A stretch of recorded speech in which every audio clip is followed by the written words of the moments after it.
अगर आप इधर उधर की बातों में बहुत ज़्यादा खोए रहते हैं या बहुत सारे नेगेटिव थॉट पैटर्न में हमेशा उलझे रहते हैं या पास्ट के किसी नेगेटिव इवेंट में अपने आप को बार बार फील करते हैं या किसी की कही हुई बात आपको बार बार याद आती रहती है, कोई एक सेंटेंस, कोई एक लाइन कई बार जीवन में ऐसी होती है जिसे आपका माइंड, आपके न्यूरॉन्स पकड़ लेते हैं और उसे बार बार रिपीट करते रहते हैं। इस तरीके से कोई भी चीज़ जिसे आप नहीं चाहते हैं, अननोइंगली आपके साथ पाइल ऑन हो चुकी होती है और आप उसमें पूरी तरह से अपने आप को फंसा हुआ महसूस करते हैं, ना चाहते हुए भी आप वहाँ से निकल नहीं पाते। तो ऐसे में आपको क्या करना है? आपको सिर्फ ये याद रखना है, अपने आप को याद कराना है कि हु एम आई। जब आपको ये पता नहीं होता है कि आप कौन हैं, तो आप ऐसे या अनजान रास्तों पे, अनजान मेमोरी लेन में, अनजान इवेंट्स को आपका माइंड पिक करता रहता है और उससे जो भी जुड़ी हुई बातें और घटनाएं होती हैं आपके माइंड के अंदर, वो चलती रहती हैं, वो डायलॉग्स आते रहते हैं, वो पिक्चर्स आते रहते हैं। लेकिन अगर आप इस समय किसी काम को करना चाह रहे हैं, आपकी लाइफ में कोई पर्पस है या आप किसी स्पेशल स्किल को डेवलप कर रहे हैं,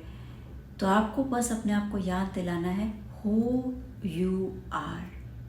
आप कौन हैं। अगर आप ये चीज़ें याद रखेंगे कि आप कौन हैं, तो ये नई आइडेंटिटी आपके उन सभी जो भी चीज़ें आप बहुत ज़्यादा वरी कर रहे हैं, बहुत स्ट्रेस में रह रहे हैं, तो वहाँ पे उस व्यक्ति की आइडेंटिटी जो है वो मिसिंग है। जब उस व्यक्ति की आइडेंटिटी मिसिंग होती है, तभी आप ऐसे अनजान रास्तों में आपका मन भटक जाता है और आपको हमेशा वरी मोड में डाल देता है। लेकिन जब आपको पता चल जाता है कि मेरी आइडेंटिटी ये है, अगर आप मान लीजिए कहीं टीचर हैं या आप कहीं काम करते हैं, कहीं जॉब पे है, तो उस प्रेजेंट आइडेंटिटी को याद करिए कि आप कौन हैं। जैसे आप उस आइडेंटिटी को पकड़ लेते हैं, उससे रिलेटेड बातें जो है आपके, फिर आपका माइंड आपको याद दिलाने लगता है, यानी वो आइडेंटिटी से रेलेवेंट इवेंट्स, प्लान, मेमोरी, लोग आपको याद आने लगते हैं और इमीडिएटली आपका माइंड शिफ्ट हो जाता है उस अनजान व्यक्ति से उस व्यक्ति की तरफ जिसकी एक पहचान है। तो अपनी पहचान को समझना, अपनी पहचान को याद रखना बहुत ज़रूरी है। जैसे ही आप अपनी पहचान से इधर उधर जाएंगे, आपका माइंड फिर उस अननोन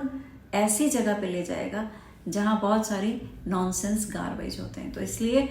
हमें हमेशा ध्यान रखना है कि मैं कौन हूँ, मैं क्या कर रही हूँ, मेरी लाइफ का पर्पस क्या है। ये आपको जोड़ के रखेगा प्रेजेंट टाइम से।